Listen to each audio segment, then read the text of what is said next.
மலையாள சினிமா துறையின் பாலியல் விவகாரம் குறித்து தமிழ்நாட்டை சேர்ந்த முன்னணி நடிகர்கள் மௌனம் காத்து வருகின்றனர்.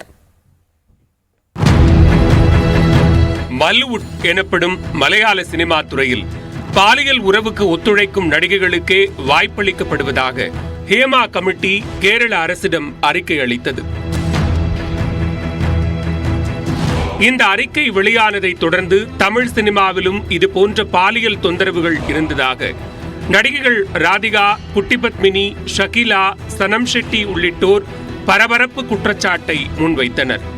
மலையாள சினிமா துறையினர் மீதான ஹேமா கமிட்டியின் அறிக்கை பற்றி மட்டுமின்றி தமிழ் நடிகைகளின் குற்றச்சாட்டு குறித்தும் முன்னணி நடிகர்கள் மௌனம் காக்கின்றனர். இந்திய சினிமாவையே உலுக்கியுள்ள பாலியல் புகார்கள் குறித்தும் ஹேமா கமிட்டி அறிக்கை குறித்தும் தனக்கு தெரியாது என நழுவினார் சூப்பர் ஸ்டார் ரஜினிகாந்த். தொடர்ந்து தமிழ் திரையுலகுக்கும் ஹேமா கமிட்டி அமைக்க சொல்லி நிறைய பேர் வலியுறுத்துறாங்க. ஹேமா கமிட்டி மலையாளம் நடிகர் ஜீவாவோ ஒரு படி மேலே போய் ஹேமா கமிட்டி குறித்து கேள்வி கேட்ட செய்தியாளர்களை ஒருமையில் சாடினார். தமிழ் இண்டஸ்ட்ரியில் மட்டும் இல்லாமல் கேரளா இண்டஸ்ட்ரியில் இந்த ஹேமா கமிட்டி ஹேமா கமிட்டியில் வந்து பெரிய ஒரு சர்ச்சையை உருவாக்கியிருக்கு. இதுக்கு ராதிகா மேடம் அவங்களும் வந்து பதில் வச்சிருக்காங்க. சார் திரும்ப பதில் சொல்லிட்டு இருக்க முடியாது. நான் பதில் சொல்லிட்டேன்.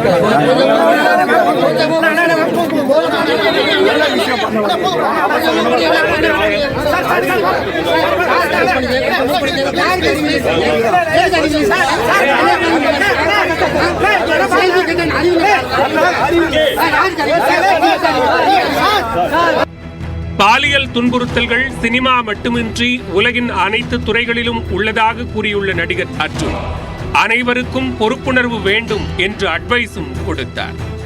உலகத்தில் எல்லா துறையிலும் இந்த மாதிரி பிரச்சனைகள் இருந்துட்டு தான் இருக்கு. பொண்ணுங்களுக்கு இந்த மாதிரி பிரச்சனைகள் நடந்துட்டு தான் இருக்கு. ஸோ எந்த ஒரு பேஸ் இல்லாம ஒவ்வொருத்தரும் வந்து இந்த மாதிரி நடந்ததுன்னா அது நம்ப முடியாதோ எதுவும் தெரிய மாட்டேங்குது.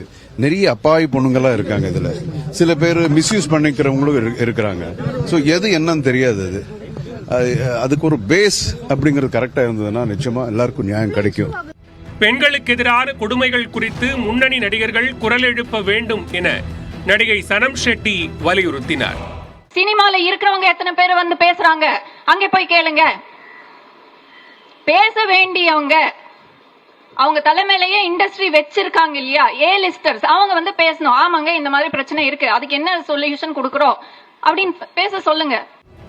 இதே போன்று பாதிக்கப்பட்ட பெண்களுக்கு தைரியம் உள்ளவர்கள் கை கொடுக்க வேண்டும் என திரைப்பட தயாரிப்பாளரான அர்ச்சனா கல்பாத்தியும் வலியுறுத்தியுள்ளார். ஏன்னா நம்ம தான் நம்மளுக்கு குரல் கொடுக்கணும். நம்ம வந்து மற்றவங்களுக்கு அது ஃபர்ஸ்ட் ஃபண்டமெண்டல், மற்றவங்களும் சப்போர்ட் பண்ணணும். நிறைய பேருக்கு வந்து அந்த தைரியம் இருக்காது. அப்போ யாருக்கு தைரியம் இருக்கோ அவங்க கை கொடுக்கணும். அதுவும் கண்டிப்பா இருக்கு. பட் ஃபண்டமெண்டலா வந்து நம்ம அந்த ரெஸ்பான்சிபிலிட்டிலேருந்து ஓடி போக முடியாது. அதை அட்ரஸ் பண்ணணும். திரைப்படங்களில் பெண்களின் பிரச்சனைகளை கண்டு பொங்கி எழும் ஹீரோக்கள் நிஜத்தில் ஆதரவு குரல் கூட கொடுக்காமல் நழுவிச் செல்வதாக விமர்சனங்கள் எழுகின்றன. நடிகர்களின் இந்த போக்கு பலரையும் அதிருப்திக்கு உள்ளாக்கியுள்ளது. பாலியல் தொல்லை குறித்து இவ்வளவு நாள் கழித்தாவது நடிகைகள் புகார் அளிப்பது வரவேற்கத்தக்கது என இயக்குனர் வெங்கட் பிரபு தெரிவித்துள்ளார். நியூஸ் 18 தமிழ்நாடுக்கு சிறப்பு பேட்டி அளித்த அவர் மலையாள திரைத்துறையில் தொடங்கியது அனைத்து துறைகளுக்கும் பரவ வேண்டும் என குறிப்பிட்டார். சரி, அதுதான் ரொம்ப கஷ்டமான ஒரு விஷயம் தான் அது. ஆனால் இவ்வளோ வருஷம் கழிச்சு அது வெளில வருதுங்கிறது ரொம்ப வரவேற்கத்தக்க ஒரு விஷயம். People are getting bold enough to come out and say இந்த மாதிரி வந்து தப்பு நடக்குது, இந்த மாதிரி வந்து இது பண்ணுறாங்கன்னு சொல்லிட்டு இதே மாதிரி எல்லா இண்டஸ்ட்ரியிலையும் வந்தால் நல்லாயிருக்கும். சினிமா மட்டும் இல்லை, இதே மாதிரி வந்து வேற இப்போ ஐடி கம்பெனிஸில் வரணும். இதே மாதிரி வந்து வேற எந்தெந்த தொழில் இருக்கோ, எந்தெந்த பிஸ்னஸஸ் இருக்கோ, எந்தெந்த இடத்துல சேஃப்டி, பெண்களுக்கு சேஃப்டி இல்லையோ அங்கே இருக்கிறவங்க எல்லாருமே வந்து இந்த மாதிரி ஒரு கமிட்டி ஃபார்ம் பண்ணி they have to come out and say and make sure that we have a better future in the for women. எனக்கு 2 பெண் குழந்தைகள் இருக்கு. எனக்கு ஃபியூச்சர்ல அவங்க வந்து சேஃப்டியா இருக்காங்களா அந்த சொசைட்டில அப்படின்றது வந்து நம்ம அதுக்கு ஒரு கண்டிப்பா வந்து ஒரு பாதுகாப்பு நம்ம கொடுக்கணுங்கிறது, அதுக்கான ஒரு பெரிய புள்ளியா சொல்லி சினிமால கேரளால ஆரம்பிச்சிருக்குங்கிறத வந்து நம்ம கண்டிப்பா வரவேற்கணும். அது கண்டிப்பா வந்து ஒரு bold enough for a person to come out. எவ்வளோ ஒரு அவங்களுக்கு என்ன பேர் கிடைக்கும், அதெல்லாம் இல்லாமல் வந்து மற்றவங்களுக்கு இனிமேல் இது நடக்கக்கூடாதுன்னு தானே வெளில வந்து பேசுகிறாங்க. இந்த மாதிரி எனக்கு ஒரு நடந்துருச்சு, இது மாதிரி மிடில் நடக்கக்கூடாது, இதுக்கு வந்து நீங்கள் தக்க தண்டனை கொடுக்கணும் அப்படிங்கிறது வந்து என்ன இனிமேல் நடக்கக்கூடாதுங்கிறதுக்கு தான். அது வந்து சினிமாலையும் இருக்கணும், மற்ற எல்லா இண்டஸ்ட்ரி, இப்போ மீடியாவில் இருக்கணும், நியூஸ் சேனல்ஸில் இருக்கணும், பத்திரிகை இதில் இருக்கணும், லா ஃபார்ம்ஸில் இருக்கணும், பிஸ்னஸஸில் இருக்கணும், எல்லா இதுலேயுமே வந்து இந்த மாதிரி ஒரு நம்ம வந்து we have to create a safer society for womenங்கிறது நம்மளுடைய பொறுப்புன்னு நினைக்கிறேன். நம்ம எல்லாருடைய பொறுப்பு. இது எல்லா இண்டஸ்ட்ரியில் இருக்கிற விமனும் வெளில வந்து பேசணுங்கிறது என்னுடைய தாழ்மையான கருத்து.